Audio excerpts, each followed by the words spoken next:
All right. We've got most of the presenters are on, or at least we've got a good quorum. So I'll go ahead and get started, and then we'll go from there. So as I said, the format for today is a little different in that we're going to be looking at I'm going to be sharing my screen, but the people who shared their work are going to be talking about why they chose those 5 or 10 images to represent what influenced them. Because we have quite a few to go through, I am going to be making use of the good old Gray Lab timer and keeping us on like a 5 minute per Be sure to presenter. have that buzzer on. Yeah, I'll have the buzzer on so everyone will know. So I'll just say ahead of time, I'm not being rude if I start to cut you off. It's just so that we keep on track, right? I am going to be the taskmaster for keeping this on something reasonable. Of course, you're gonna have to unmute. Yeah, of course, you're gonna have to unmute when it's your turn to talk, but I'm going to start off muting everyone just because it jumps around too much when everyone, like if you make a little shuffling noise in the background, it jumps over to your image, it's distracting. So I will mute everyone at the beginning, but of course, when you see your name come up as you're the person to present, don't forget to unmute yourself before we go, right? Okay, so and save all questions to the end. We'll just let everyone go through all of their slides and talk and do their talk, and then at the end we'll open it up like this to the group forum for everyone to chat about what we just witnessed. Okay, so I'm going to go and start sharing my screen. There we go. Hopefully everyone sees that now. So I called this one the Well of Inspiration. And as I mentioned in emails and everything, this is the last regularly scheduled photo topic for a while. I've got a lot of things going on next month, so I just couldn't keep it up in June. But I want to thank everyone who's come so far, and I'll probably say that again at the end. It's been great having all these regular people attending, and that's why I'm also glad that we get to have a chance for everyone to share their work today. Also, a quick shout out to RJS, Rob Steinberg on here, who he was our sponsor. He paid for the 2 months of special Zoom so that we could go over 40 minutes. So thank you again, Rob, for that.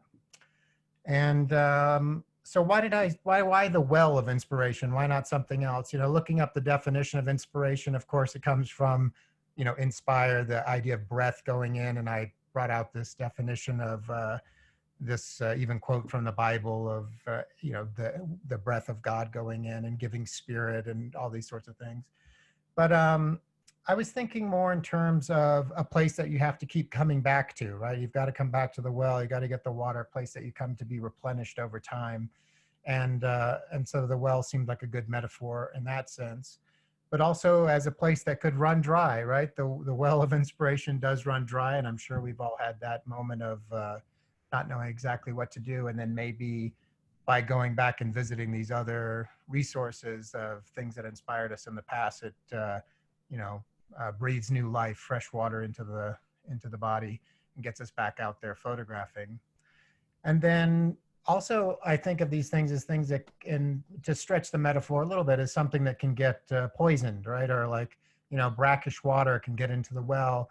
You can either through the influence of being in school or the influence of friends around you, you can find yourself suddenly the things that inspired you in the past, you now look down on because, you know, they're not cool, or they don't conform to what everyone's excited about in the gallery world now or something.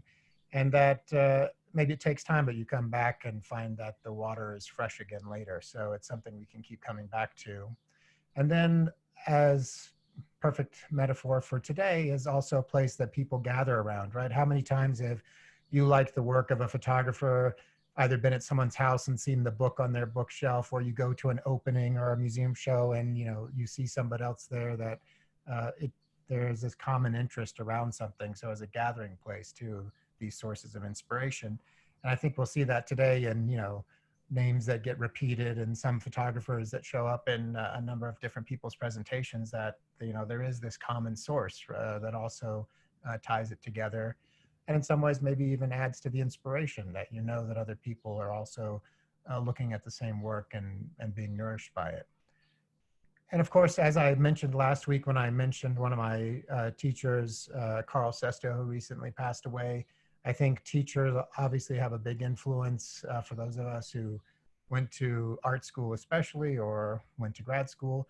And, a number of you I know, of course, through grad school. And unsurprisingly, like Tom Roma shows up in a number of people's pictures here in today's presentations. And so there is that too. But uh, I'm also curious about the number of you chose not to choose really any photographers or specifically choose photographers, but also talk about outside influences outside the medium that lead into it. So without beating it to death, I think we'll get started. So you'll see you'll have a little warning and when it's about to be your turn because there'll be a title photo with your name on it. So you'll know it's time to unmute and get to you. And then I'm going to start the Gray Lab timer for the 5 minutes as soon as I turn it over to you, and then we'll run through. So, because he made me change his slides so many times, our first presenter is Michael Dalton, Chauvin Dalton. And so I'm starting the timer, Michael, and I'm turning it over to you now. All right. Can y'all hear me okay? I actually don't. I'm on a screen where I can't see if I unmuted. Yeah, we can hear you. Okay, good. All right. So I made this really hard on myself. I chose 10 books and so 30 seconds a book. Here we go. I actually did this in chronological order. And the reason why I shoot in color is actually American Prospects, Joel Sternfeld.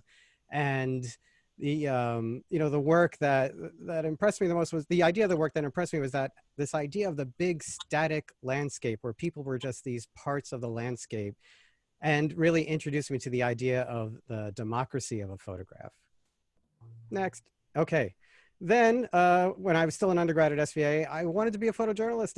And this is part of the reason why Susan Meiselas made me want to be a conflict photographer. And that's why I volunteered to go on the exchange to the Middle East and photograph the first Intifada. And there was just something of this work still kind of is haunting. It's that pink and peach sort of colors against with the child soldiers. And it just made that impression on me that there were cultures in the world that were so different and troubled, and I wanted that be part of that. So next. And then after I left SVA, that's actually when I did come to know Tom Roma, and almost everything after this, all the books after this are an influence from Tom, including meeting photographers. And so, when I think of Tom's work in particular, I think of the lyrical nature of a work, the spiritual nature of a work, the fact that work can have mystery and surprise and a personal connection and what sometimes seems to be the ordinary. And also the expanding on what you do and how you do it each and every time. The next thing you learn more and you do more. And of course, the importance of writing and connection and poetry in a book. Next.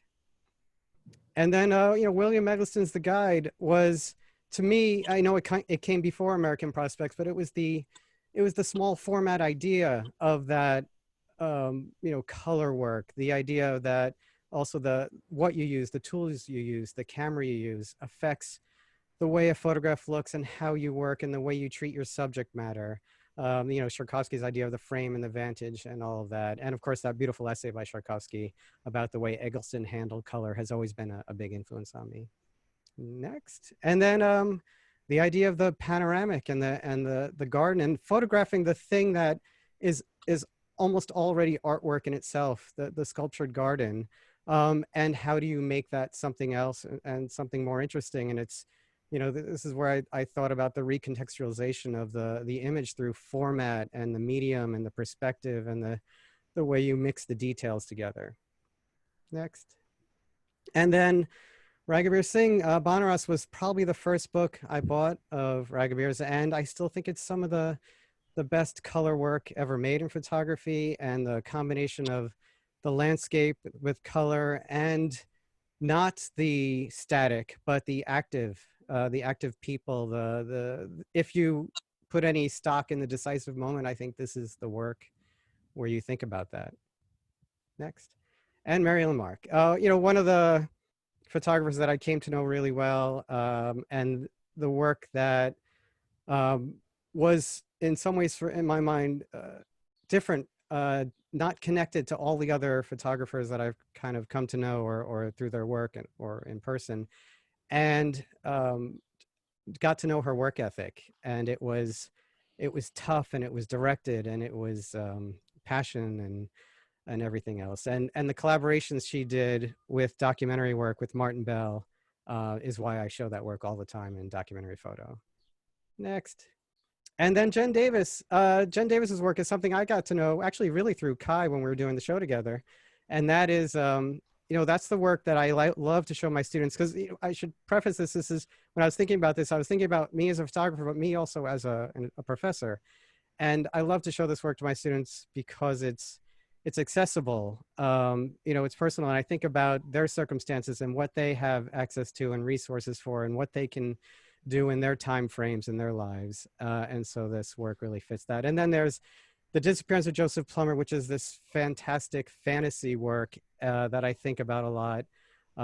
And the idea of how I can push myself. Great. How'd I do? Exactly 5 minutes. Perfect, Michael. Thank you. Woo! You Thank did it. you. Yeah. Thank you all. All right. Now, next up is Katie Klein. Hi, thank you. I've been thinking a lot about Bernie Yanna-Lewis. Anybody who worked at ICP or taught at ICP, he recently passed this week and was like a walking photo book library, and was just so knowledgeable. And he's someone that's been on my mind too while everybody's sharing all of this work. So Graciela Iturbide, I was introduced to her work when I was working at ICP. And I also want to mention that I have most of my photo book library in my classroom, which I don't have access to right now. And so I'm kind of going through scraping the bottom of the well, trying to find things that I haven't really looked at in a while, which is great, and some of the things that aren't obvious. And so I just stumbled upon this quote that I hadn't read before of hers. The important thing is the intersection between intuition and discipline, because you have to be alert and at the same time invisible. The eye has to be alert and capture very quickly everything brave inside you. I don't know how to explain it. What the eye sees is the synthesis of what you are or what you've learned to do. This is the language of photography. Next. And this is my favorite photograph of hers that I have in my classroom. I've had it in every studio. I'm always looking at it. And for me, it's about womanhood and fairy tale and the West and technology and all of these things, magic. Next. And Luigi Giri. This is my lesser favorite between this one and Kodachrome, but this is the one I have at home. And it was interesting that Michael, of course, had Eggleston's guide, and I'm teaching Eggleston's grandson, William Eggleston IV, right now, which is really wild. And I'm trying not to put anything on my impression of him, but it's been very interesting. So yeah, reading Eggleston's preface is really interesting here. Next. And then also continuing to always turn back to Giri in terms of magic. And I just have such a closeness with what I photograph when I walk around the world, and what he's also interested or was interested in seeing. Rebecca Solnit, these two texts, always important to me in terms of making images in the world and being an artist. Next. And then I've still never been to Mexico. I live in Los Angeles currently. I was born and raised in Los Angeles. And there's some problematic things about Martin Parr doing this book, Mexico, as a white guy, British guy, but I love the color and I love the magic again. And this picture of the cotton candy just, I don't know, fills a lot of things that I'm thinking about right now too, in terms of the messiness of the world, but also the beauty. Next. Similarly, Elspeth Diderix, And I always have this photograph up as well, the trash bag, plastic bags in the sunset. Next. Gabriel Orozco, this image of the cats and watermelons. I just love it. And I was showing it to my students recently in terms of making things for the camera while in quarantine, the humor here and magic of the mundane and surprise. Next.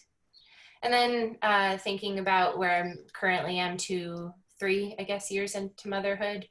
Mother Reader, edited by Moira Davey, has totally changed my life, as well as this work by Carmen Wynot, who also had this work in new photography at MoMA.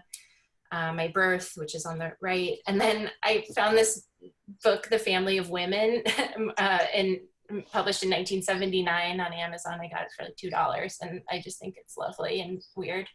Next. Oh, and then this is my favorite thing I'm looking at right now. It's my friend Ryan Dundon made this zine. He's a photographer based in Portland. He's from Oakland originally. I went to NYU with him, and he worked in China for a long time. And this is a photo he made of his daughter that I just can't stop looking at, and then paired with the one on the right of her in the back seat with the stickers in the cemetery. It's like all the good things I want to capture about being a young parent. Thank you. Great, Katie. Thank you very much. Perfect timing too. 5 minutes. Oh, good. Yeah, beautiful. All right, Zolt, you're up next. Okay, I think I'm speaking.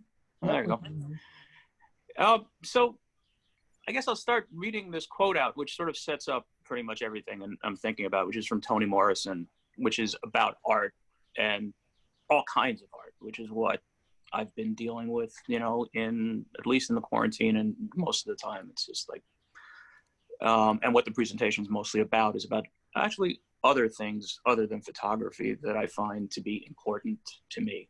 It says, my faith in the world of art is intense, but not irrational nor naive, because art takes us and makes us take a journey beyond price, beyond cost, into bearing witness to the world as it is and as it should be.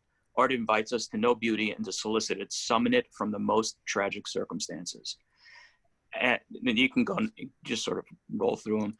And, then followed by this picture by Aceh, which I look at almost every single day, which is, a heartbreaking image of some place that somebody lives with these pair of shoes that you kind of barely notice, that I think of as like being, Charlie Chaplin's A Little Tramp lives here.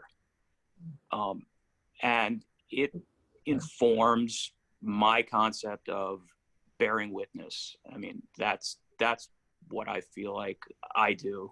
And one of the things that photography does really profoundly well. And that inspires me to go out and bear witness and show what the world is. And then also to just, try to make beauty out of that, whether, a rundown shack, but it's stunningly beautiful at the same time. Next. But most of the influences, as far as I'm concerned, come from books and literature. And also movies and records and music. I mean, those 3 things are my touchstones for a lot of stuff.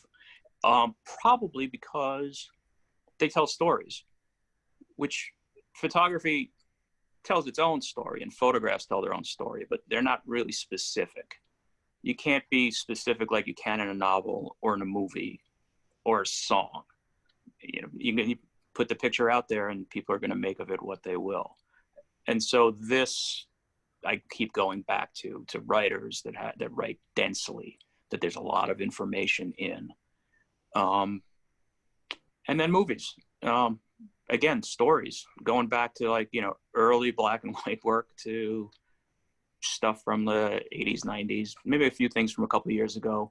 But most things not about the only one actually is Dicassia at the top of that stack, which is about the process. It's about the decay of the images, which I highly recommend to everybody. Yeah, I mean, it's a strange thing, this, and then it's a good bookend. Robert Adams's picture from California, where I, find myself living and making pictures, I look at and I go, this is a man who was here for a time period in Los Angeles and profoundly didn't like it here. And yet he made incredibly beautiful pictures of things that actually he found heartbreaking, which he still does. I mean, that's sort of at the core of his work. And it's sort of a lesson to me to remind me every day, okay, you can go out and the things are not necessarily beautiful, but you can make beautiful objects from them. You can make beautiful pictures that then, you know, bear testament to what the world is that we're living in right now. Oh, and painting. Sorry. I actually didn't know what sequence they're going to come up in, so I'm sort of like rolling with that. This is a painting by my friend Dan Wasserman from 30 years ago that I've looked at forever, and it also sort of reminds me about an aspect of photography and why I make pictures and how I make pictures. And it's about, you know, gesture and moments that are, you know, fleeting. And Dan managed to capture that in the painting, but that's also something that, you know, is inherent to making pictures for me. Is that it for the slides? Yeah, that's it. Yeah, thanks, Schultz. Appreciate those. Those are great. All right, Eric, you're up. Okay. Hey, how's everybody doing? All right, so this photograph was, I saw it very young, short story. I remember I was going in for my last physical, and you know, right before I joined the military with my pediatrician and the nurse, I was like, so am I gonna die? And she was like, listen here, you little shit, you know, ever since you were 2 years old, you've been asking me that question. So I always had this infinity for, not necessarily for like death, but the reason why I picked this photo is because when I saw this photo, I just remembered being as a young person, all my other photographs that I tried to make a meaningful image didn't compare. And because throughout the years, they meant different to me, and, you know, just growing the meanings. And that's why I decided to pursue visual arts at Columbia with Kai, and actually Katie Klein was my first TA. And so it had a major impact on how I started to view photos, because Kai said a couple of weeks ago about, like, you know, having an emotional connection with the photograph. But okay, next, sorry. Eleanor Carucci, the reason why I was introduced to her at Columbia, and the reason why I love this is because I do have a lot of defensive measures and everything, and it was very nice and refreshing to see that a family and herself was very open about her personal life and everything, and just everything that comes with just growing up. Something I believe I mentioned about a couple weeks ago, something that is very hard for me to do. So I admired, you know, certain stuff I do with photography is try to, you know, open myself up to different new avenues. All right, next. And yeah, and just also growing up in the 80s and 90s in New York City, you know, is definitely a different world. This photograph by Winogrand. I just love just the mysteriousness of what people are doing. I mean, there's so much that's going on in this photo. You have comfort, you have people just talking. You also have people who look like they're enjoying themselves all in this one composition, which really is kind of like, well, you know, New York City. All right, next. Helen Levitt, kind of like more like a nostalgia, but also timeless. I mean, this is how we kind of grew up in the city. I remember buying packs of cigarettes for my uncle at the age of 4. You know, barely I can put the money up on the counter. You know, yeah, it's just also, yeah. Oh yeah, no, that's fine. Yeah, we'll go to the next one. And then this, I've done so much traveling in my life. Robert Frank, you know, the Americans. And I just, yeah, this is just, for me, I've taken pictures like this on Route 50, the loneliest highway in Nevada. And you can, you know, just the security of just being that empty, but also the road of leading to somewhere. Also the mysterious of that next journey. And yeah, that greatly just speaks to me. And I just hope to continue to discover new things. So is there another one, or is that it? That was it. Yeah, okay. So yeah. All right. Great, Eric. Nice selection. I like your personal stories to each one of them too. Lisa, did you make it on? I wasn't sure if she was here earlier. She may not have joined. She was supposed to be here, but if not, I'll just zip through her stuff real quick. Oh, she is there. Hey, Lisa. You're muted. Can you unmute?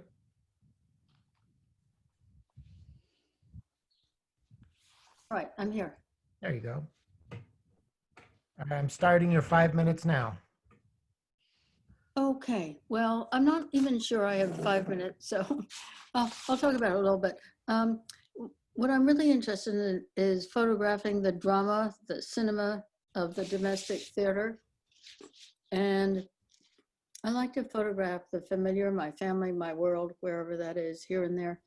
I'm not a photojournalist, never interested in shoot the tigers, document humanitarian causes or war zones, although I admire those who do.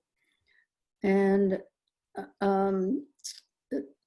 I admire Leslie's work and Eleanor Carucci as well. And what was happening when I was doing my graduate studies at NYU and ICP a long time ago, appropriation, Sherry Levine, Richard Prince, conceptual theory and feminism, gender issues. That was the whole big thing. But I went back to, and I felt validated by the work of others who were portraying the domestic, like Tina Barney. And this is one of her earlier works. This is going on to Sultan, whose work I like a lot, portraying his mother and father. And this is somebody new to me, David Hilliard. So in the work I've been doing in the last month or two here in confinement, I've been working in triptychs. And everybody take a look at his work because it's very fascinating. And I've always been fascinated by how one image looks when it's paired with another image.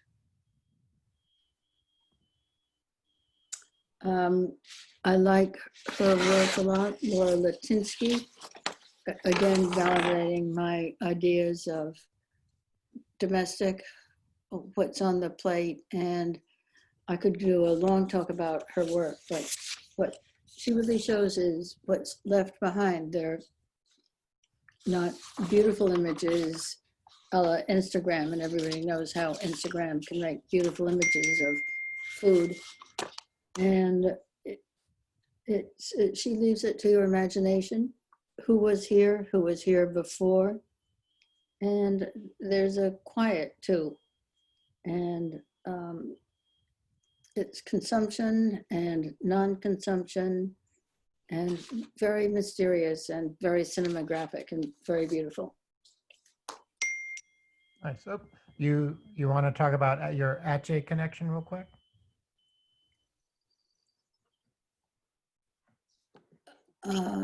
Well, my Atje project was, I can't remember when it began because I've always been a color photographer, teaching and working in color for a very long time. And then all of a sudden I took a class by Richard Rothman at ICP about 2 years ago and became interested in black and white. And I had volunteered at the Metropolitan Museum about the time that the photography department became the photography department rather than under the umbrella of prints and drawings. And at that point, Maria Morris Homburg was working on Atje's work, and she'd come from MoMA, where she had been working on Atje's work. And somehow this just seemed to resonate with me, and I started taking photographs that reminded me of Atje's mood and mysterious and icons and so on. So it was an inspirational. Great. Thanks, Lisa. It's interesting because you mentioned that whole group of photographers who I don't think we're going to see represented of that kind of pictures generation stuff, which had a lot of influence on people. But yeah, I don't think anyone chose any of their work. Thanks for sharing. All right, Yoav, you're up. Hi. I actually thought about in general what work that keeps inspiring me or early on, and what gives me the drive. And the first one I chose is Harry Callahan. That most of what people actually praise and know Callahan for is actually the work with Eleanor. Though, in my opinion, and the next slide that I put together for that, whatever he touched was just great. He worked in any type of medium and format and color and black and white, and working in the dark room in an experimental way, and a person that I always admired and looked up to his diversity of work too. Next. August Sander, of course, mostly because of, again, consistency and empathy and respect that he actually had the entire career of photographing, and it didn't really matter who was photographing, kids or adults, or later on, a book, and that's the second slide, a book of, his photographing both Nazis and victims and victimizers.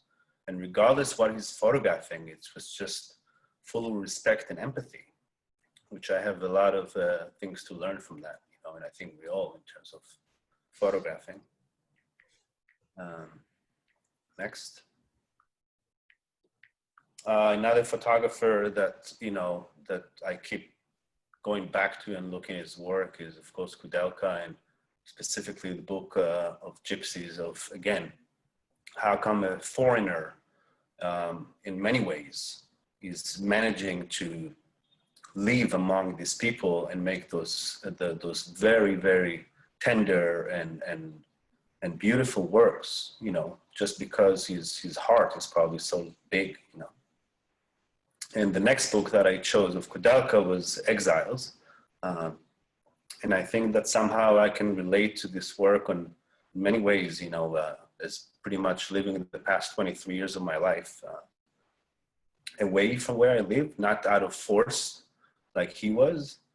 And I picked these 3 photographs that I think very important in the book as well, as what actually started the exile, the invasion to Prague. A photograph that blows my mind every time looking at it, with the horse and the ball up in the air. And the fact that, Kudelka himself was, traveling the world, sleeping on people's, couches, floors, and keep on making pictures. It's very inspiring. Next.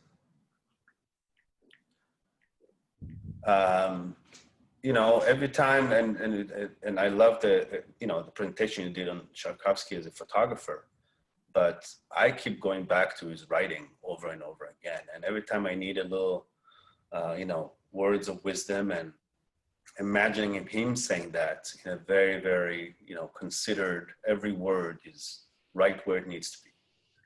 And I keep giving my students messages from my daughter. essays from both Mirrors and Windows and The Photographer's Eye, pretty much every year with my teaching. Next. I threw in something that reminds me what I don't want to do. And I don't want to be Bruce Gilden. And I don't want to make this kind of, rude and asshole pictures. It just, every time I need to remind her that what I want to do is not that, and I chose 2 pictures that I think telling the entire picture, the entire story of this book as well. There's something so brutal about his work that I really have a hard time with, So the next picture is also, yes, awful. And I think there's one more, is there, or no? Nope, that was it. Oh, thank you. Thanks, Yoav.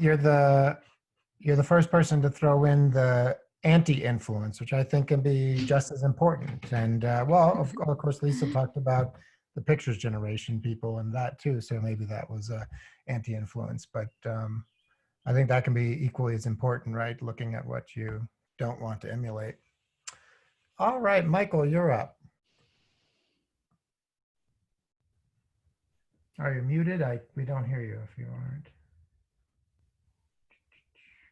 Yep, you're still muted. Here, try to unmute. Oh, there we go. How's Yeah. that? Perfect. Where'd this picture come from? Somewhere on your website. I hope it's yours. It is mine, but Okay, I good. didn't send it to you. No, no, I'm very, Oh, you went. I'm very internet savvy. Okay. Yeah. All right, well, let's go to the real work. Even people who have websites where they block it, I am a web developer. I know how to sneak into the code and find where the You clever boy. Yep. So I selected single images that, for me, just kind of speaking in broad terms, it's less about inspiration for me. As I look at this work, it's always about what I can get from me. You know, I'm always trying to solve some kind of visual problem. And I learned a long time ago that if I did a lot of work and then looked at work that was, that made sense, that was intelligent, it would forward what I was doing. Is that clear? Yeah. Yeah. So I keep coming back to this terrific picture of these folks looking at an eclipse. And to me, I mean, it is about this special thing, photography. You know, this is the thing only a photograph can do, and that is to make this picture in this moment and have the actual subject of what's going on outside the frame, which is like such a cool concept to me. And so it's another device. I play with this, and it's really cool. So I don't know what the date of this is. I think it's 1914. So we'll name it 1914. Very cool. Okay, next. All right, Robert Frank.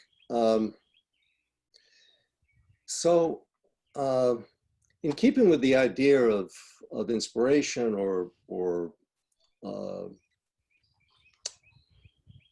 solving your own headaches with how you're making your work, I always find myself going back to source. And you know, for me, Robert Frank kind of sets the baseline. So I go and look at his work a lot, and I think a lot of us do. This particular picture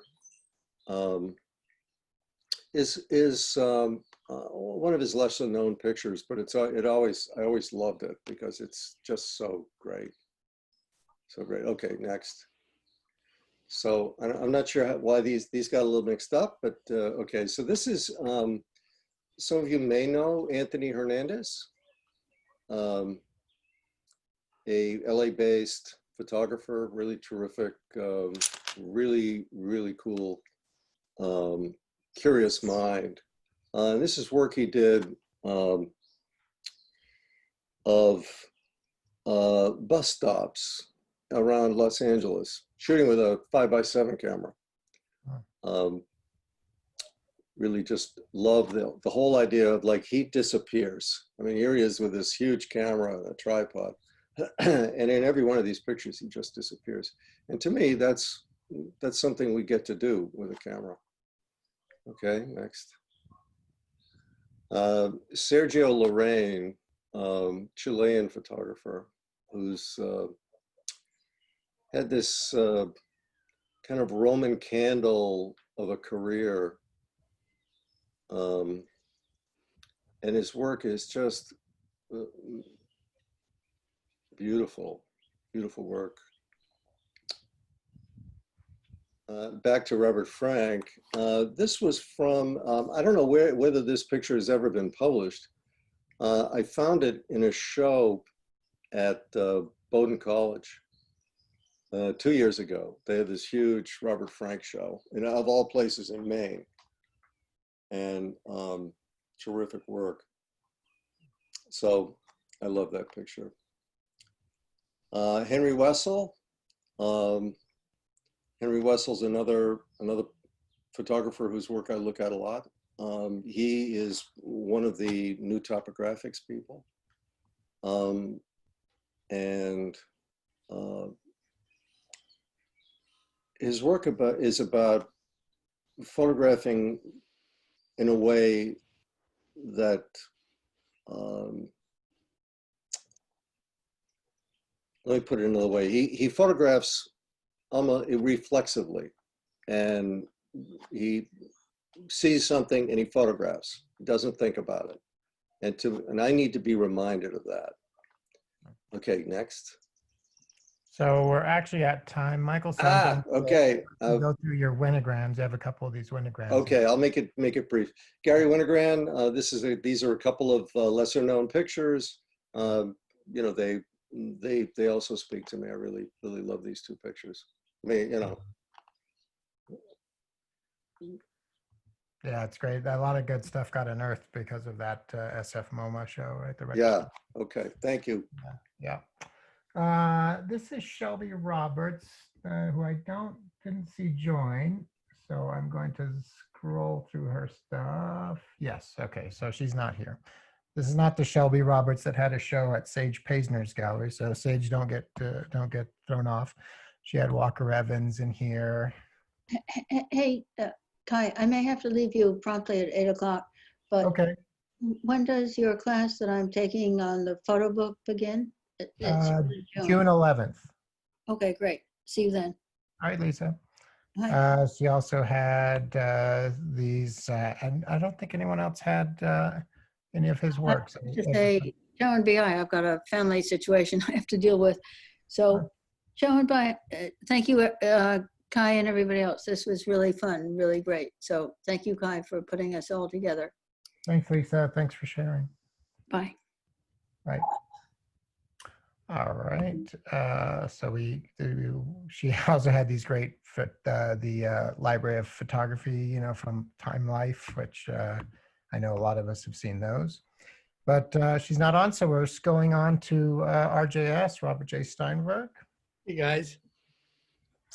So you'll notice as I go through that there are only two photographs. At heart, I think photography is kind of a second-rate medium, too much about finding, too little about making. So a lot of what I find are things that have emotional impact. So Mark Rothko, who really was about having a cathedral and his paintings being the siting of the cathedral. So I find peace in his work and emotional fulfillment and a quietude that rarely happened to me. And a suicide. This one I think is an amazing piece of pornography. Balthus, European aristo nobility. There's a lot of protest about taking it off of display. No pudenda, but probably one of the dirtiest pictures extant. Thought crimes are rampant in it. So just loaded with intent and emotion and wonder and disturbing all at once. Baron Kozlovsky. So next. So this is hunters returning from the snow. And it's such a complete picture of life. You have hunters returning empty-handed, obviously tired, the dogs exhausted, people rendering, I think, in a tripod in the left. But in the distance, you have people skating, playing crack the whip. Just life as it is in one encompassing vision, part of a series of the seasons that he did just and beautifully executed. Next. So Albrecht Dürer, this is an amazing welding of craft with talent. So between lifelike and anatomically accurate and colorful and finely seen, he uses just mastery of craft to give a bug personality. I've been doing a lot with insects, and I think what he's done with this beetle is an extraordinary apotheosis of still life photography in Mementi Mori and Animalia. So probably of all of these, this is Goya, one of the black paintings, Saturn eating his son. There's another earlier picture by Rubens, which is much more about the boy, the son getting eaten, the fleshiness of a consumed son. This one is about the horror of Saturn realizing his inherent intrinsic evil, the abomination of himself. So the horror, and the helplessness in the face of being evil and horrible as he consumes his son. I think there's no more powerful painting in art. This is another one of the Goya black paintings, which he did when he was old and sick. It prefigures a lot of abstract art. 93% of the painting is about color field in a very subtle and complex fashion, and a dog full of sorrow, and you don't know whether the struggle is uphill or behind a hill, or I read it always as in an ocean, in a wave. But for such a simple subject that's about so little that has so much, it's a rare one. Backing up a second, I defined my own success is when I could go on a whim to go visit a painting anywhere. Next. So for pure serenity and beauty, the Prussian blue of the skirt of Kitchen Maid, which is a Vermeer in Rijksmuseum. One of the miracles of Rijksmuseum is this is in the same room as Night Watch, which is an immense painting, and this is a tiny painting, and they each hold their space. I don't know if you were with me, Kai, when it was a trip to Dusseldorf for the printing, and everybody was wondering why we were landing in Brussels and heading north, and it was just to see this painting, pissing off 2 of the 4 people that were in the car. Absolutely. So this one I think is really amazing. Quickly, it's J.B. Green, 19th century, and it speaks to the fragility of most photography over time, because it certainly isn't the photograph that it was when it was taken, but it's better for it. It's abstract, it's simple. It's the Theban hills in the background, so it's about ancient life and a very modern take in it. So time has made this a far better picture as it deteriorated. Huh. And finally, I think as I'm out of time, the Neue Sachlichkeit guys as Slice of Life did it far better than I've seen any photograph take care of 4 different complete personalities in a really horrible and enthralling way. I had that. And, this, and Walker Evans, yeah. Yeah, just sheer physical beauty. Yeah. And this is the last one, stealing an extra minute, the death of Inayat Khan.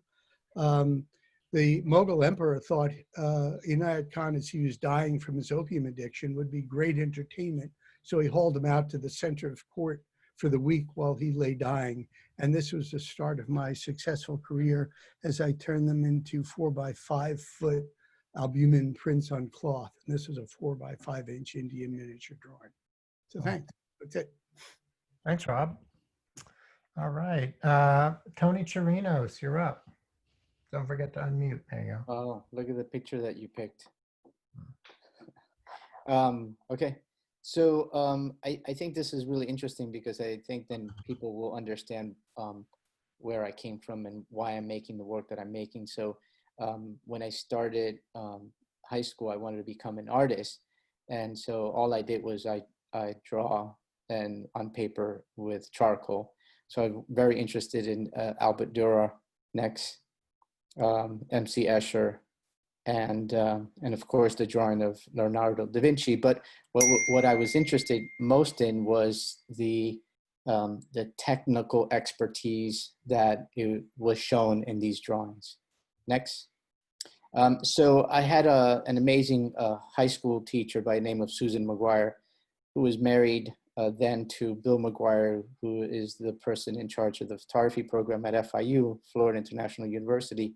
and he came in 10th grade to do a show and tell, and he had these night photographs of Homestead, of the area where I grew up, and I thought that this guy was from Mars. What the hell are these things, and how can he make these photographs at night? So this is really what started my interest in photography. And the other thing that she did was also introduced us to all great photographers, which is the next picture, Ajay, and all the other great photographers that she had books and books and books in high school. So it was great to be influenced by all this at the beginning. Next. So I started working at Miami Children's Hospital right out of high school. And one of the things that was very interesting to me was to visit the libraries and see these old amazing books, anatomical atlas books. And what interested me the most were the inserts that were either made out of just cutouts or translucency, like acetates that had different types of layering on these. And again, the whole notion of being an expert in technical drawings and technical know-how. Next. So then I found this book, The Sacred Heart by Max Aguilera Helwig, and he did these amazing photographs in the morgue. And they're just beautiful, and they're more about competing with like painting rather than photographs. They're really big. They're like 6 by 8 feet, I think, and really just amazing, just a knockout. Next. And of course, the work of Walker Evans, The Beauty of the Common Tool, influenced me a lot. And these things were in my head, but I wasn't associating them to the work that I was making when I started connecting the two together. Next. And of course, Caravaggio, just the lust of light is really incredible, and lust after them as if you can enter their body and soul. So from that, next, I fell really attached to the work of Larry Fink and the whole theatrical aspect of using one flash. And that really helped me a lot. But then other things happened, and then I started like creating these visual problems with the atmosphere and the space that I was shooting in, which was either surgery or the autopsy room or the morgue. And then next came about the lighting of Tom Roma from his book Come Sunday. And so that opened a new world and a new possibility to make the images that I wanted to make. Next, and then I end up with this quote by Tom Roma. Next. Yeah, that slide got corrupted. Oh, okay. So basically, it just says that he's not inspired by anything. It's just work. So right, the idea that just like a lot of writers talk about, you get up in the morning and you right. sit down to write. It's not waiting for the touch of inspiration, right? Right, and for me, it's been about work and work and work and work. I mean, I worked as a medical photographer for 15 years, so and so that's how all this stuff got connected. Great. Thanks. Thank you. All right, Yola, you're up. Am I unmuted already? Yep, you are. All right. Thank you. Thank you, Kai, for bringing all of us together as I'm sitting here outside. And of course, during this time when one tends to get so reflexive or reflective, I was thinking about and just with what Tony was saying about inspiration as breath. And of course, everything that's going on with coronavirus is part of this idea of us breathing the same space, and the fact that there's so much interplay between the kinds of photographs at which we're looking, and the kind of work that we're making reminds me of that.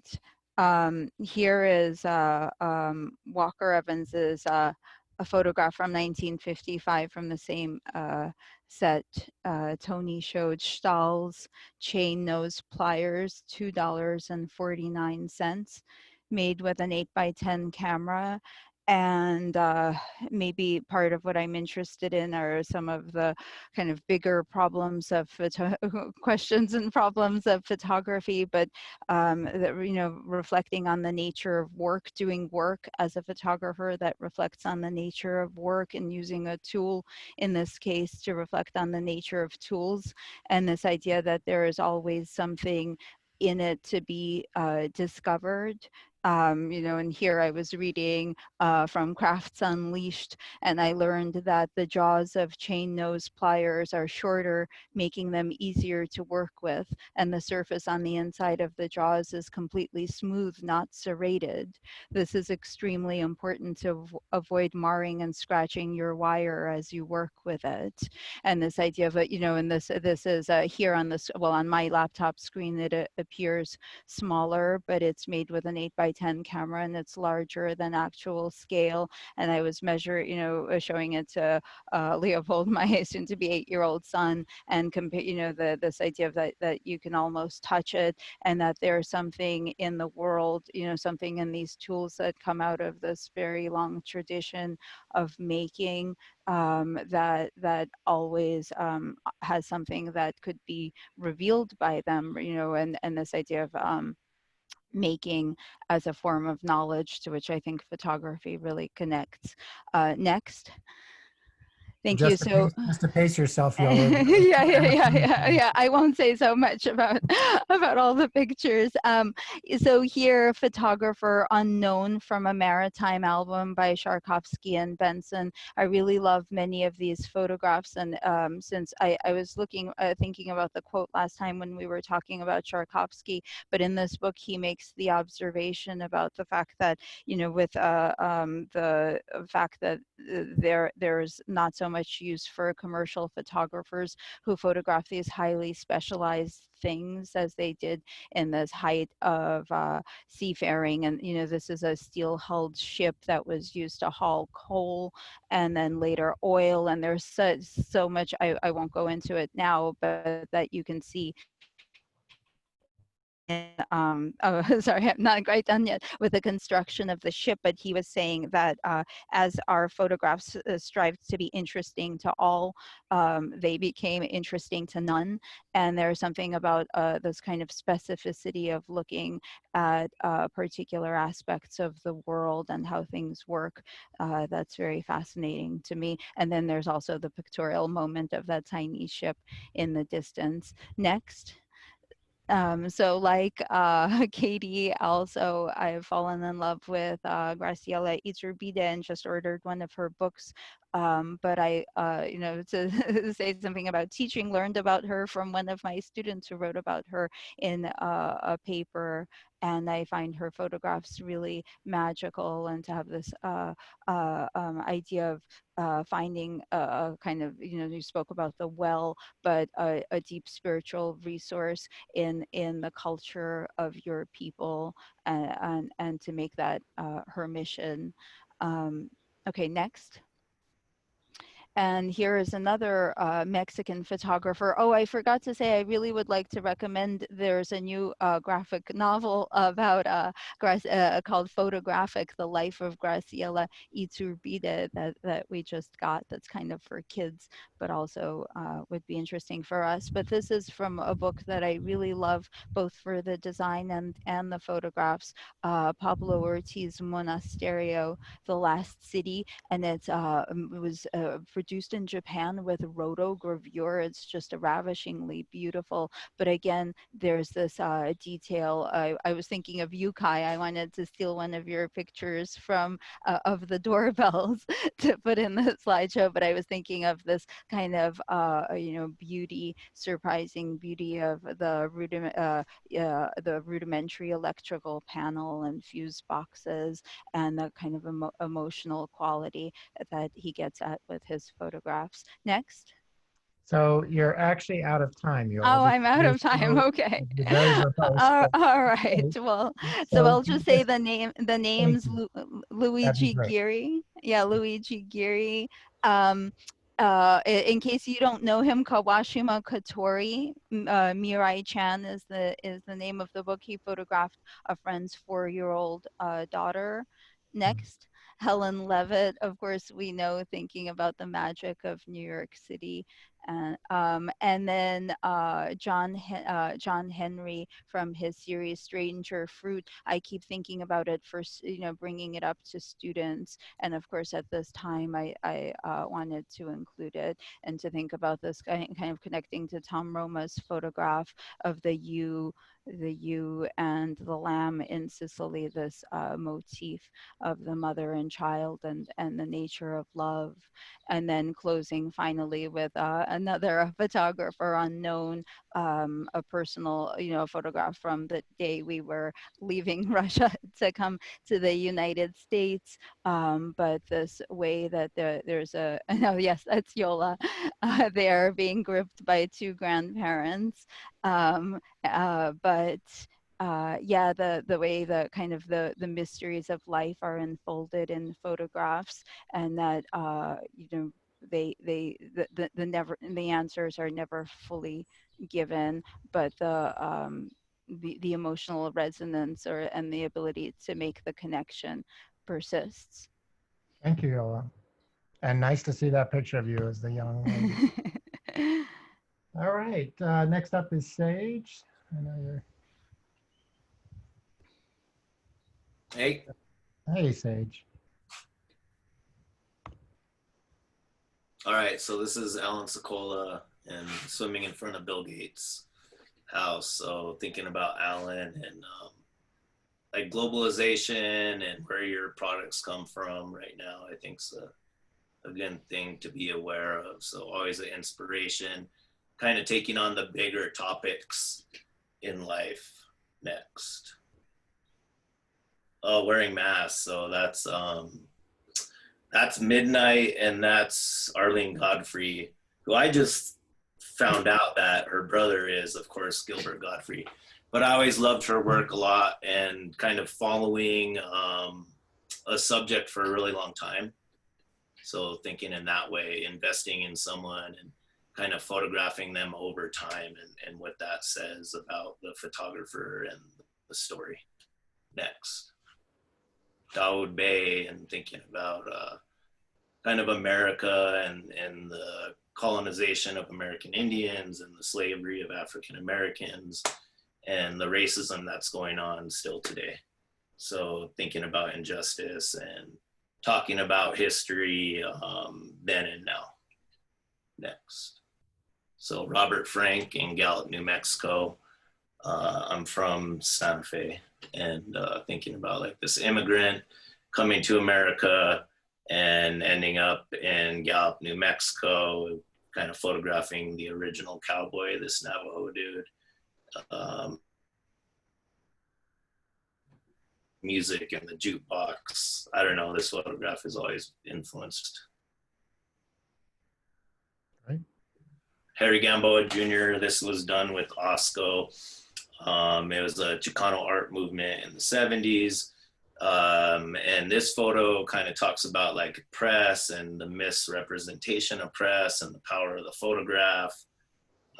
So this was a stage photograph, and then they sent it to the LA Times or some LA publication, and it got published like Chicanos riot, death, like kind of misconstrued.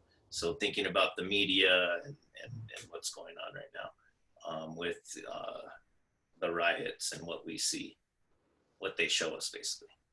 And then Mary Ellen Mark, yeah, I just love her work, thinking about the investment of an idea of looking at poverty, and I just love like smoking. I miss smoking, so that's it. Oh, Latoya Ruby Frazier, great self-portrait, always inspires me to kind of get myself in front of the camera and break out the big cameras. Great. All right, Sage, thank you very much.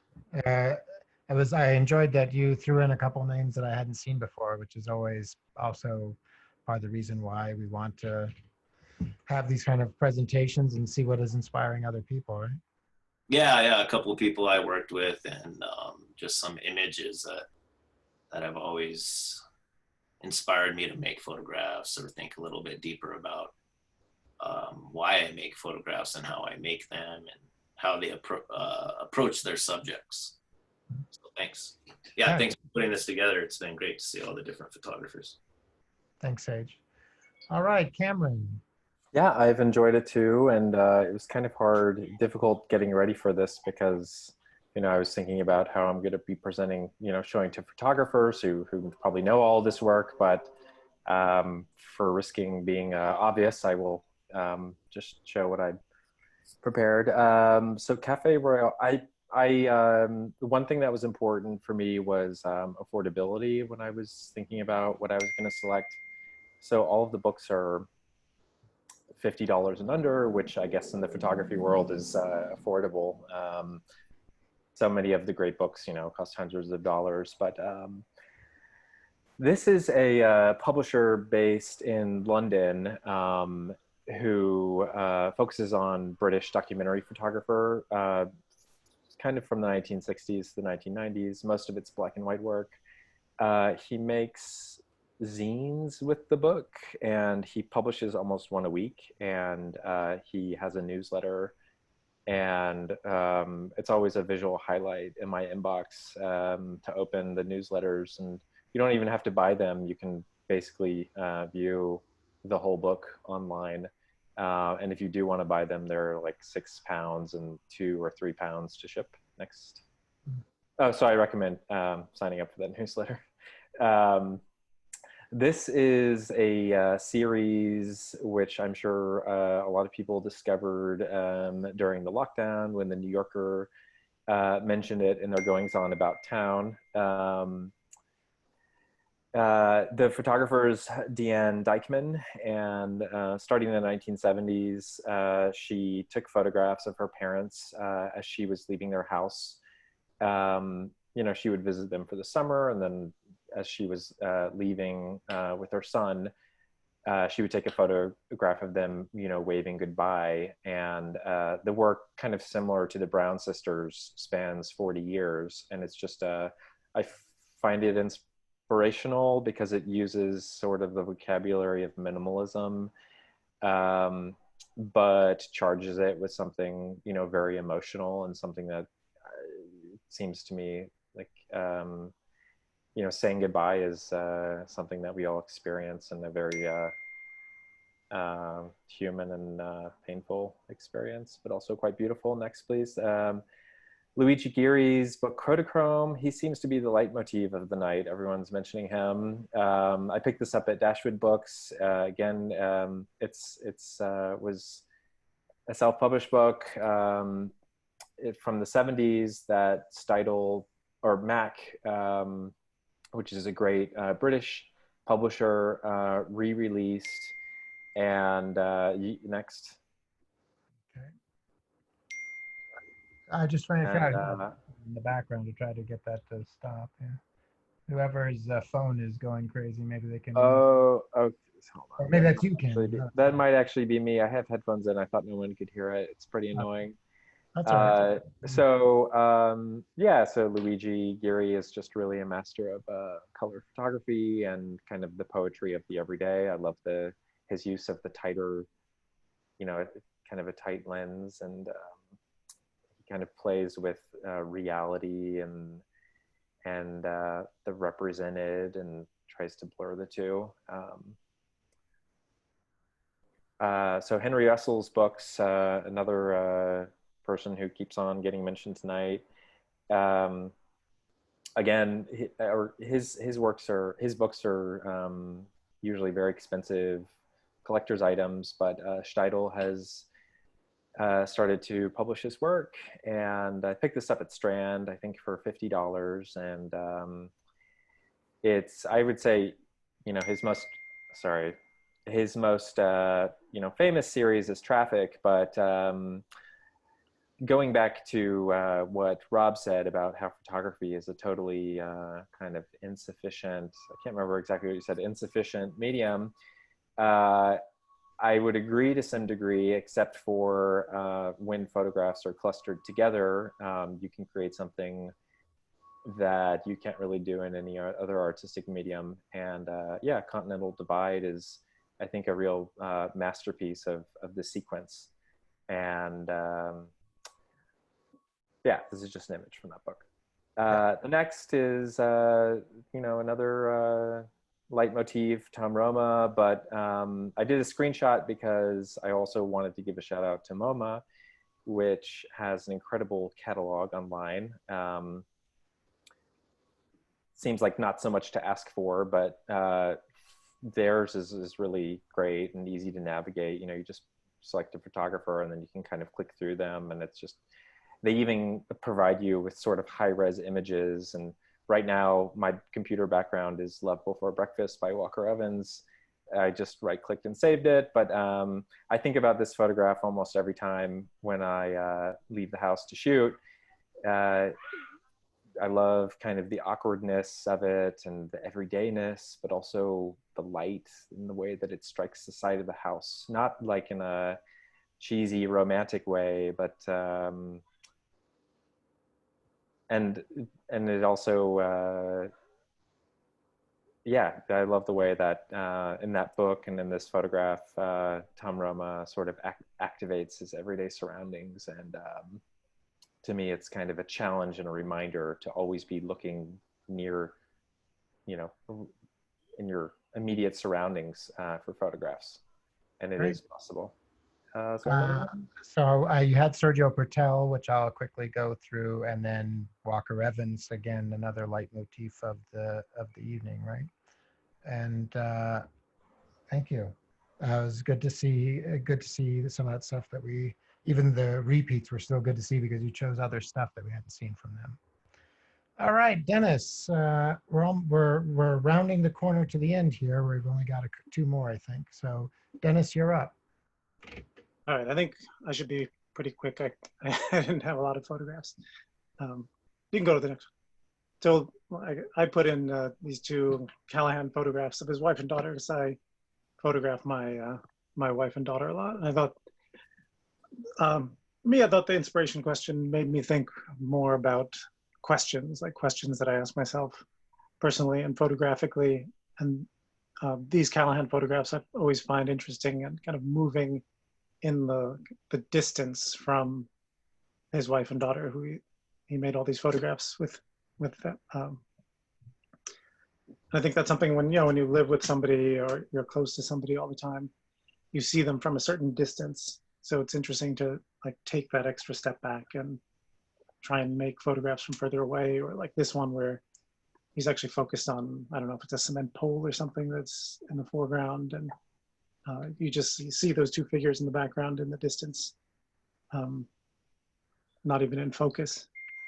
So there's something both kind of evocative about them and very photographic, like photographic in the way they describe things. You can go ahead. Also, I included this Robert Adams photograph from Listening to the River. I was coming back to this book a lot, thinking about things I was working on out in nature, photographs I was working on, where you don't have a particular like subject, like an obvious subject that you're making a picture of. And I was also very interested in the way this book is laid out, the multiple photographs on each page and the way the photographs kind of link up with each other. So they're almost like a panoramic image, but I find them very powerful and evocative, even though it feels like there's so little to kind of hang on to in them. So that's an interesting question, I think, to keep asking, is like, how much of a photograph can you make without having a lot to look at? It's very different from photographing in a dense urban environment where there's so many details competing for your attention. The next thing was a poem by Bruce Weigel that I've been coming back to, that I think deals with like some issues that other people have spoken about too. I won't read it. But it's like a description of a childhood sexual abuse, but it ends with this line: "Say it clearly, and you make it beautiful no matter what."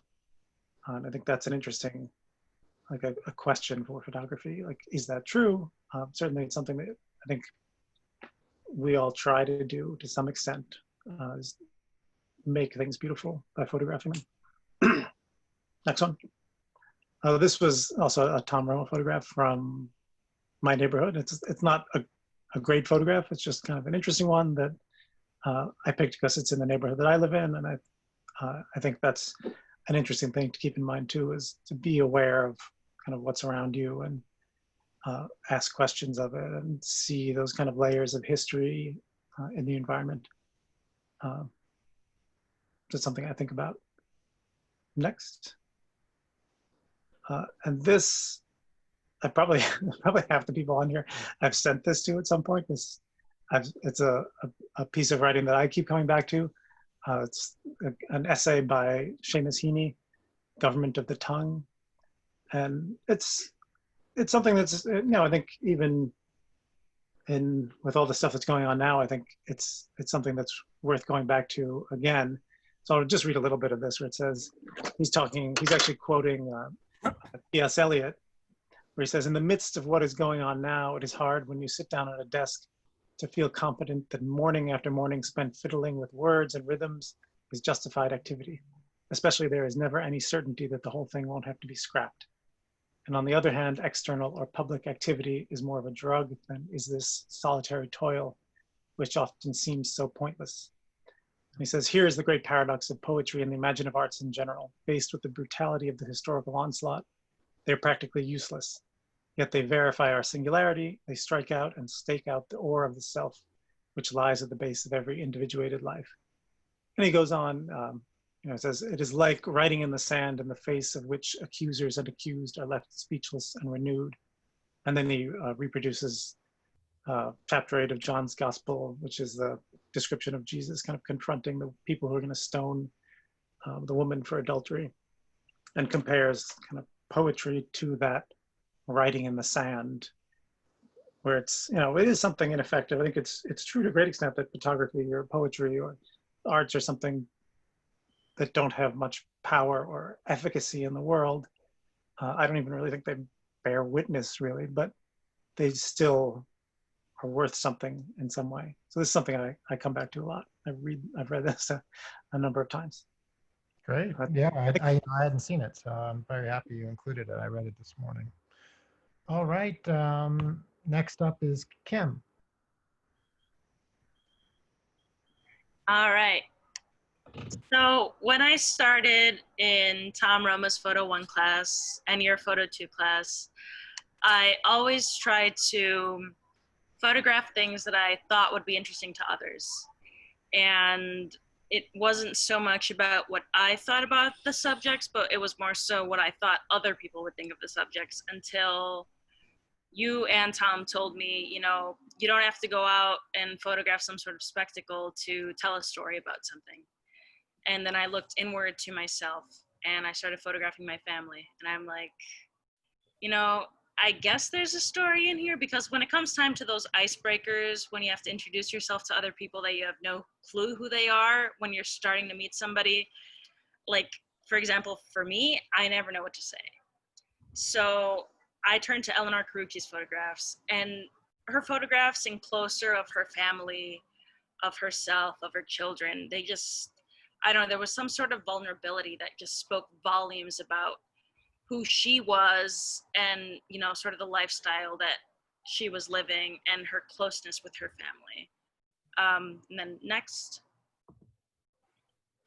And as, a first generation Mexican American woman who happens to be Catholic, I was constantly bombarded with, religious iconography.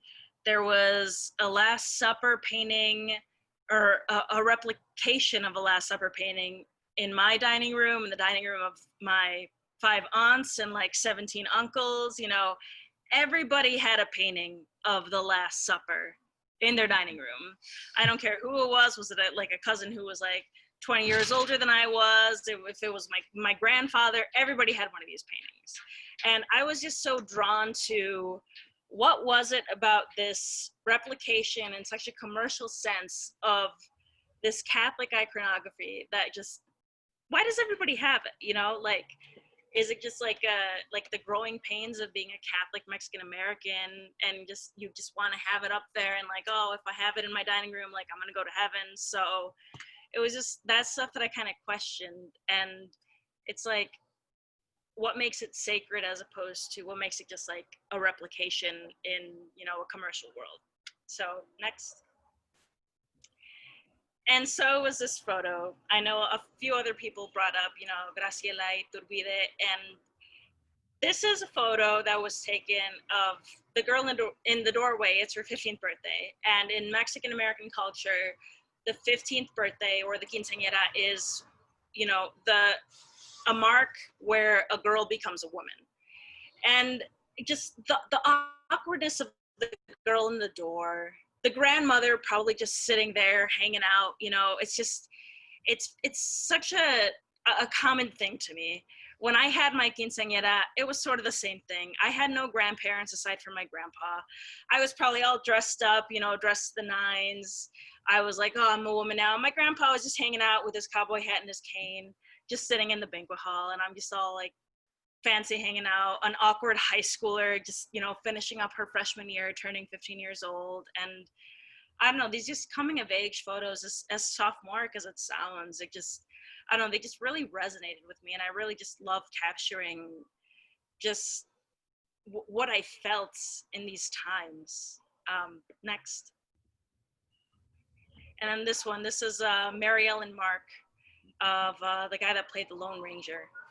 And again, like, I love the whole sense of tchotchkes, the iconography, what do you have in your home that gives you a feeling of you know? It's like you pick things to decorate your home that, I don't know, make you feel home, make you feel, I don't know, cool. And instead of just photographing this guy with his little mask and his cowboy hat being the Lone Ranger, like like Mary Ellen Mark included the photo that was in this ornate frame, these very, you know, Baroque looking, you know, floral candle holders, and the cowboy riding the horse in the foreground. It's just like these things that go into you, that like that go into your home, that make you, I don't know, that make you, you know? Next photo. And then the William Eggleston, aside from the fact that I love his colors, you know, I know a lot of, the most recent photo conversation that we had was about the dilapidated, you know, the ruin porn. I mean, I wouldn't say this is ruin porn, but it's just like the everyday. You know, whether it be to get Instagram likes or not, like, there was this one quote in the hallway of the darkroom before you got to the darkroom at Columbia, where it was something along the lines of, if you can't find something to photograph in your own backyard, then you're sort of doing it wrong. You know, you have to find the beauty and the inspiration in something that's right beside you. You don't have to go out and photograph a certain spectacle. So I was just drawn to the quotidian, the banal, and sort of photographing things that told my own story, as opposed to things that I thought people wanted to see, people wanted to hear, you know, things that people thought they were art. So, you know, photographing my parents, photographing my own living room, photographing, you know, the salt and pepper shaker my mom, like the salt and pepper shaker collection that my mom has lining the stairs that go into our basement. It was just those things that set you apart, and that, you know, you're able to tell your own story through these, you know, quirks and tchotchkes that you have, that you own and that you have displayed to show other people. Next. That was the last one. Awesome. All right, thank you, Kim. So I am last, and I promise I will not take 5 minutes. I'm going to go quickly, just because, but I felt that I had to throw my hat in the ring since I was putting this together. So the first thing I wanted to talk about was influences that you had before you became a photographer. So this movie, Harold and Maude, I must have rented the VHS tape of this from the local, you know, rental store, you know, countless times. It was kind of a joke how many times I saw this movie. But there was something, it was like one of the first things I saw out in the culture that hinted at you know, even though I was raised in around hippies and alternate lifestyles and everything, it was sort of a reminder that there was other people out there that were looking at the world differently, and that there was something to be embraced about living a life that wasn't conforming to the norms, right? And then music, of course, is so important. I think all of us will agree that, Jolt mentioned music in the beginning. It's music all the way through. So I could have picked so many different people, but there are those musicians who, aren't trying to become Taylor Swift. This is Lucinda Williams. Maybe their music is a little too raw and emotional and too doesn't appeal to the masses enough that they kind of are, they get accolades, but they're still pushed to the side. And I think there's something poetic about that kind of a lifestyle as well. I threw in Edward Weston's day books because in the summer of 2001, I sort of gave myself a residency and staying with my friend Rachel Plaster in North Carolina. And that was the summer I read both of these books.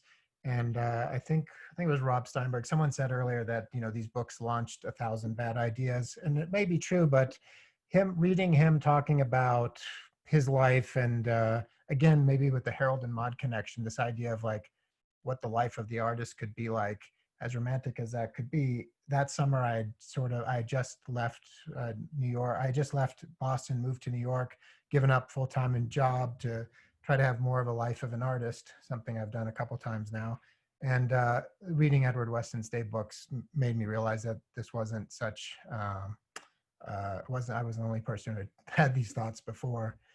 This is a photograph from Tom Roma. Here's my Tom Roma photograph. This is from the Vale of Kashmir, which is a project that the reason I put it in here is because I went along with him when he was making these photographs, sort of as his bodyguard, and also so he wouldn't get lost in the Vale, this gay cruising ground in Prospect Park, where a lot of violence was happening. So I was sort of there.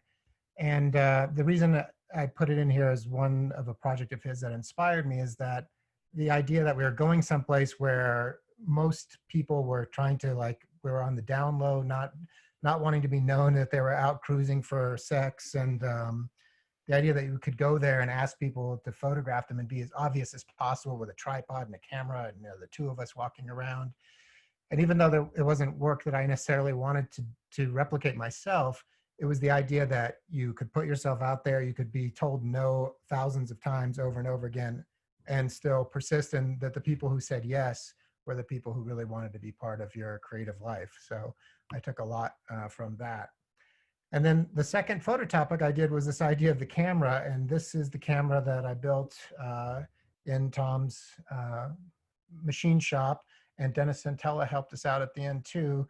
And this is the Cyclops, which is my main camera. And every time I take that thing out of the camera bag, it's like taking my resonator guitar out of the case. It just screams to me wanting to be used. And so it is a continual source of inspiration, having this such a specific tool, going back to the Walker Evans tools that Yola mentioned.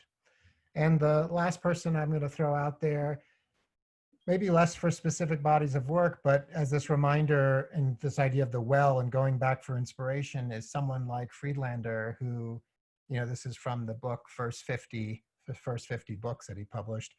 And the idea that it's not a sprint, that it is the marathon, and that you just keep chipping away and keep making the work, and that it's going to accumulate over time. And the fact that, he's getting up every morning, gets down in the darkroom. I've heard him tell stories about getting up and getting in there and going through 50 sheets of paper by 8 a.m. and then going about the rest of his life photographing. So that kind of work ethic and the idea of continuing and being in your 80s and still photographing, assuming you still have something to say, is quite inspiring. So I wanted to throw him in there. And I made it under the 5-minute time frame, so that's good for me. Yay. All right, so again, thank you everyone who shared, and those who didn't, who might want to comment. I'm happy to. Let's open it up. I know we're already at an hour and a half, which is our longest photo topic yet, but it's a good way, especially since it's lasting for a while. Whoa, music. Wait to maybe go out. Who's playing that music? I do things my way.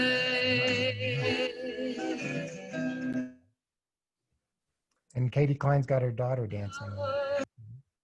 So who wants to, anyone have anything they want to say about after seeing all that work? I mean, it was a good reminder to me of people I forgot to look at for a while as well. Yeah, I'll jump in for a second. Despite my presentation, I have such a profound love at looking at photographs. I mean, on a daily basis, and so it's really nice to see a lot of work that I wasn't familiar with. So that was one thing.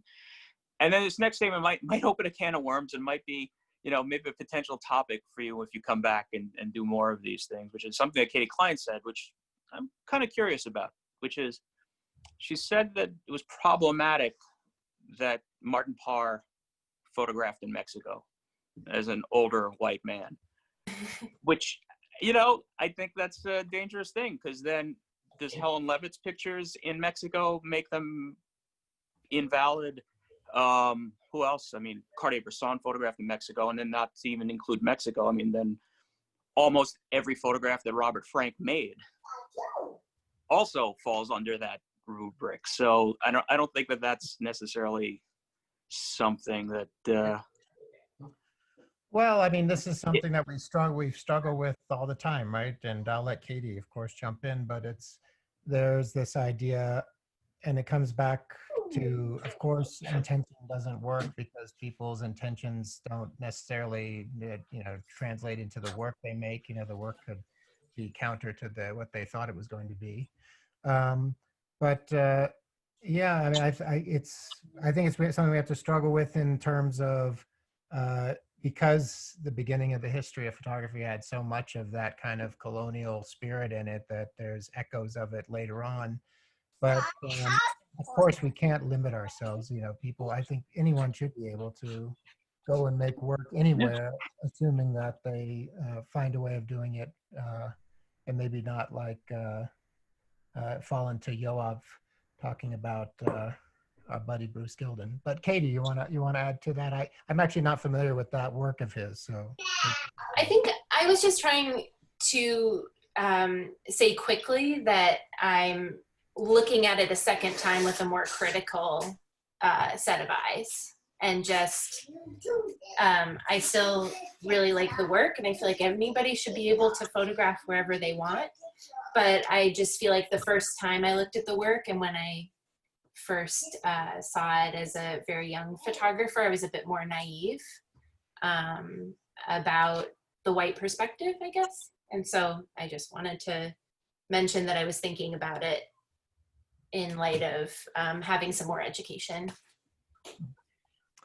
Yeah, I mean, I think an interesting thing with someone like Martin Parr, of course, is also that no matter where he goes and where he finds himself, he usually winds up making Martin Parr photographs of those things, right? So you can which are can be very critical of a culture, right? And very surface. And it's part of what I love about his work, but I think, it can also be a little sticky.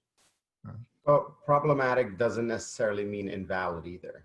Problematic means that there are issues with it, right? That there are, as you say, considerations that we have to take into the work as we look at it and as we understand who made it, where was it made, what were the contexts under which it was made. A lot of really amazing work is crazy problematic, right? But it doesn't mean that somebody shouldn't make it. It just means that we have to, especially now, be critical and thoughtful of those issues as opposed to taking it as a kind of neutral, right? And I think that that's more of the issue, is that the pictures aren't neutral. And so we have to just be very conscious of that positionality, right? To use a word that I tell my students not to use in the class, but it's just something to really think about. Yeah, I think it comes back to the intent, you know what I mean? And how that photographer is making that work, right? So I think Kai's right. You have to look at that history of colonization and photography. You know what I mean? How images have been made and talked about. But I think, yeah, anyone should be able to make any work they want. And it really just comes down to their intent and how they're making it, right? How they're going and interacting with different people. Is it a right way or is it an exploitative way? Well, I think really, Oh, sorry. About Bruce Gilden, I think another way to think about it is there's one thing about being naive or like making the work and not realizing, how you're blundering through things and maybe how you're treating the people in the photographs, how they come across in the photographs. And then there's also being someone like Bruce Gilden and being sort of unapologetic about it. I mean, there's always this assumption that you're trying to show that you're a good person through your photographs. And maybe that's not what you're trying to show. Maybe you're trying to show something else about the brutality of the world or whatever. And you can also accept the fact that maybe you're, a bit of a prick and that your work is going to reflect that. So I think that's also, people also, go for that. I think most people go, oh, no, I'm not trying to be bad. I'm trying to be a good person, but that may not be exactly who you are or what you're trying to get to through your work. Yeah, aren't you really talking about whether you can be challenging in your work? That's one of the reasons I picked Balthus, which pretty offensive stuff and a great piece of art that was subject of a lot of controversy about whether it should be shown in the museum because it was pornographic and transgressive and about child pornography. And it was really about thought crime. There's no pudenda there. So I think that kind of highly challenging work is often through an outsider's perspective. It's often politically incorrect. It's often somewhere between offensive and annoying. Of course, isn't that art's job? It could be one of its jobs, probably not the only job, but yeah, I mean, it certainly it depends on what you're trying to do with your work, right? I think it gets back to that, which is sneaking the intention in there as well as the intention for your work and your audience. What's your relationship with the audience, and are you looking to build a quorum, or are you looking to put things in people's face? Could go up either way. Cora, did you have something? I saw you had your hand up. Yeah, hi. Sorry for crashing your photo party here. I did not realize this is like a whole series, etc. I'm out of the loop. But I noticed that the vast majority of all of the inspirational stuff is like pretty old. And I'm just curious if it's because this is like a more academic crowd, or like why everybody feels like they need to go, that the well is like a bit older, like 30, 40 years more. And if that was like, if that's a thing people notice, or if it's just like, well, I like what I like. Yeah, no, I think that's important. I wonder if it has to do with the things that first influence you. Like, I mean, if people ask you what your favorite song is, your color, whatever, it's just constantly changing, constantly being updated as something new came out. I've been listening to the latest, it doesn't matter. I've been listening to, work that just came out 2 weeks ago, and it's on repeat. But if someone asked me what my favorite album is, I'd probably go back to somebody that I've been listening to for a long time. I do think there is something about that. Even if you're inspired by contemporary work, there's something about those pillars of what sort of first laid the groundwork, perhaps. But that's what I was thinking about. But maybe others could chime in. I think there's something else that's really challenging. I think the medium is going through a hard time. I think it started with Sherry Levine, as in who gives a fuck? And if people do give a fuck, it's a pretty exhausted medium, at least for the time being. And I think that's been the last 20 years. I don't agree with that. I think there's, no, I don't either. I think I agree with Cora that there was, for the majority, it was older kind of the staples, I guess, of like what you learn in art school, or, there was a lot of photographers I haven't heard of and people that I thought were great, but yeah, I think that there are a ton of photographers. I would say 80% of the people I showed are living artists or just passed away. So I think that photography is really running strong right now, and there's,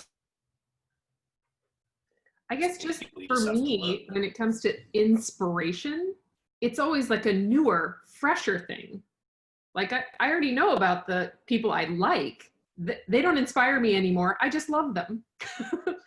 but that's not like my inspiration. Like, I'm not like looking at something that's like 80 years old and thinking like, oh, I gotta get out and shoot. Like, or like, oh, that really gives me this amazing idea. It's newer stuff. It's stuff that's like less known or less formal, I guess, or I don't Yeah, know. I was very conscious of all of that while I was thinking about this too. And to be honest, part of it's my age. The people I picked were contemporary and working at the early part, you know, and that's why, you know, I ended with Jen Davis and Amani Willett and all. And I think that is something to be conscious of. That inspiration is also something that grows as you grow. Yeah, I mean, this morning I was looking at paintings by Thomas Cole, who was, you know, painting in the 1840s. So I think the 1970s is not that old. But I was also thinking about today about a comment that Kai made that kind of shifted my ground. We saw each other right after the new photography show at MoMA, maybe around 2018. And we were talking about this one work that actually my roommate at the time had on the walls where, you know, he photographed himself looking like kind of a depressed person and then uploaded it to the internet under the Creative Commons and tracked how it was being used across the internet to kind of depict depression. And it was sort of a comment about image culture and how quickly images move. But Kai said, you know, well, kind of the problem with that work is that it doesn't, it's not a good photograph. It's not concerned with like a lot of the things that like, you know, not older, but like traditional photography thinks about. And ever since he said that, I started, I still try to do sort of conceptual things like in that work, but with more attentiveness toward creating an interesting image. And maybe the reason why you know, a lot of this work is older is because of the art world has shifted away from the concerns that a lot of photographers have and still think about. You know, if you go into MoMA, you're not really seeing Helen Levitt quality work as frequently as maybe like in the 1970s.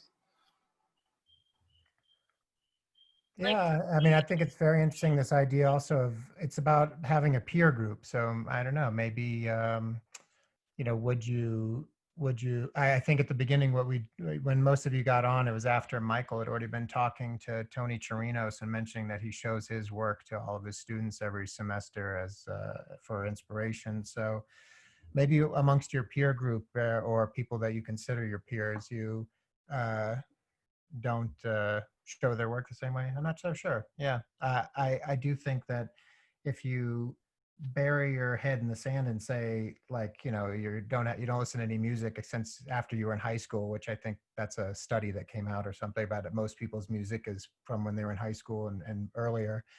Then of course you're turning yourself off to a lot of work that's out there.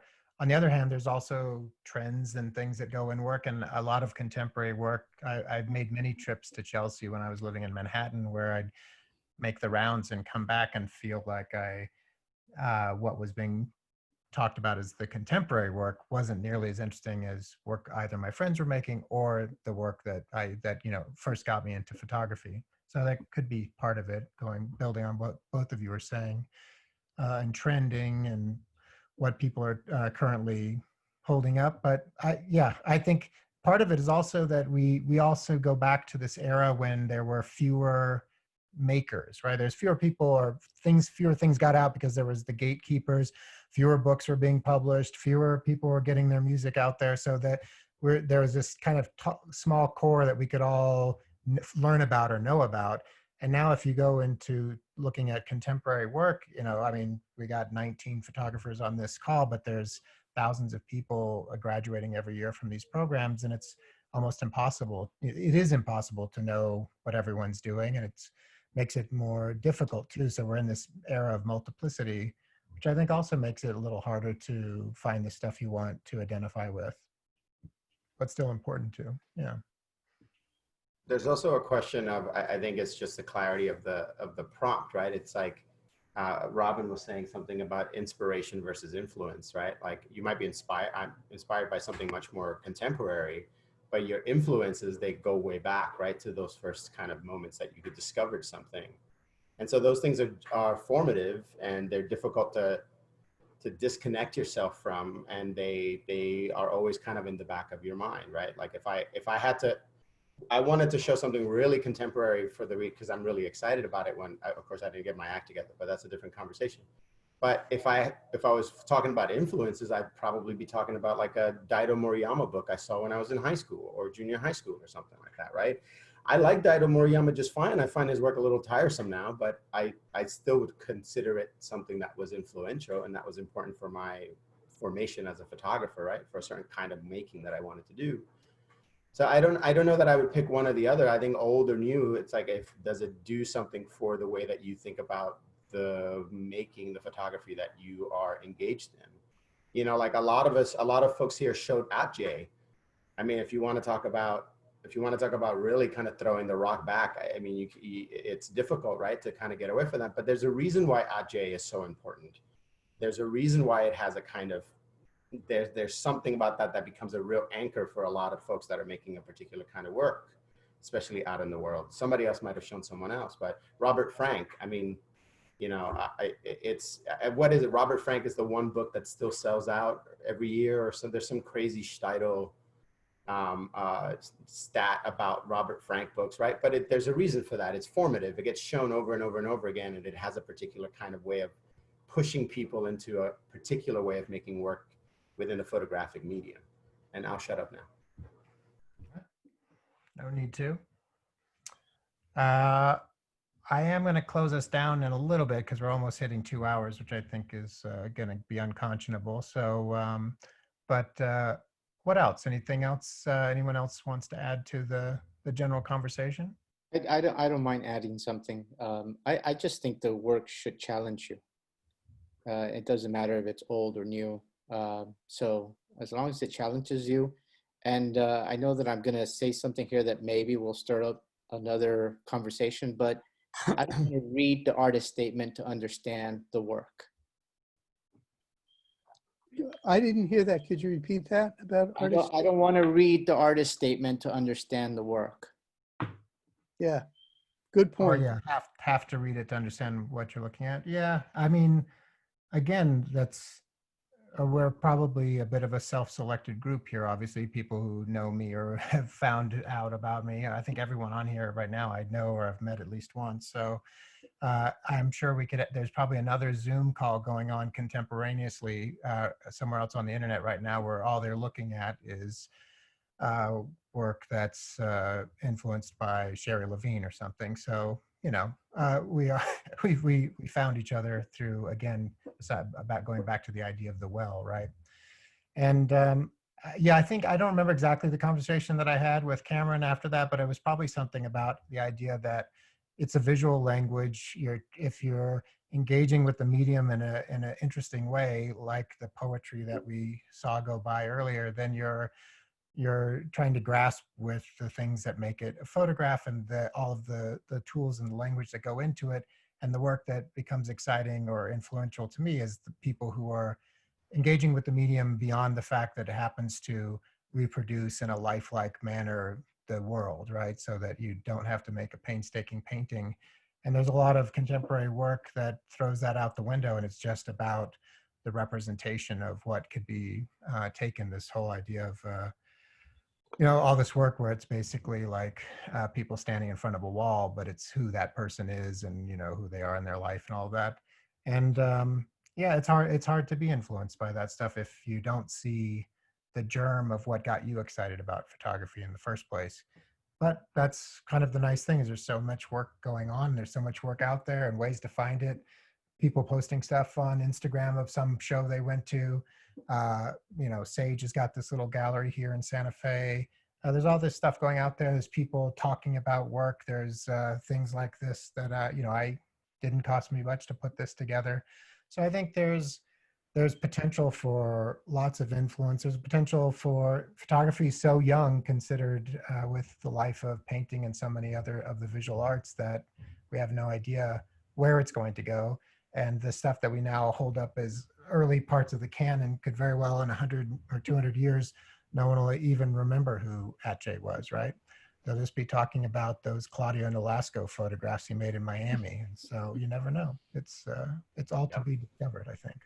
Just to go back to Tony's point, there's a John Gossage has this great line that he says about when he's editing his books, and he talks about looking for the pictures that nag you, right? Like there's something about those pictures that keep coming back to you, that hook you in some kind of way that is often subconscious and often revealing in a really particular way. And that might also be part of the influential aspect of work, like going to the beginning and the older work. It's like there's something about that image that has hooked into you in a way that it's constantly coming back to you. Like it doesn't have to be important. It doesn't have to be a great event. It doesn't have to be anything. It might be the light. It might be the moment. It might be nostalgia. It might be some other issue, but it's that thing that kind of like really grabs onto you. I think that that's important to note, especially for older work. At least that's my relationship with it too, is that there's something about it that I'm still trying to figure out about that picture. And then maybe I'm even trying to recreate. Like Claudio, you got really close to saying punctum. I thought for sure you were going to say punctum. I wasn't going to say the punctum. I said I said nag. That's why I prefer untangible, right? It's like that thing. That's how I felt about that Mary Ellen Mark photo I showed of the kid smoking. You know, I didn't know why really. You know what I mean? I didn't really study her. The art schools, they weren't like documentary schools, but that image, there's something about it that I guess I want to keep discovering, or there's something that draws me to it. Yeah, I think that's a great way to think about what is influential or what's inspiring is something that keeps nagging you.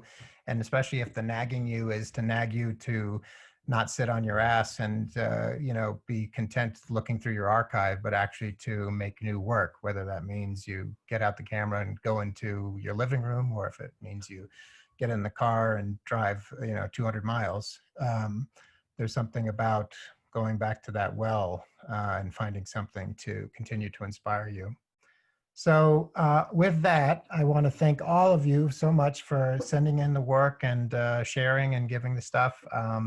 As I said in my email, part of the reason why I even put these together to begin with was to try to, surround myself with people who still wanted to talk about these things and care about it. And it's been great to see people showing up week after week. My initial idea was just to do it last month, and I extended it for May, and I'm so glad I was able to. And hopefully see you either in person or see you on another kind of event like this in the future. The last thing I will plug is I'm not doing another topic, but next Friday at 2:00 Eastern, I'm doing a artist talk with Eileen Quinlan. She's the artist. I'm just going to be introducing her and asking her questions. And it's raising money for Migrant Kitchen. I'll be posting about it and sending links out, but FYI for that for next week. So with that, thank you very much, and good to see everybody. Thank you. Thank you, Kai. Thank you, Kai. Thanks, everyone. This was great. Yeah. Thanks, Kai. Thanks, everyone. Enjoy the rest of your weekend. Bye. Bye.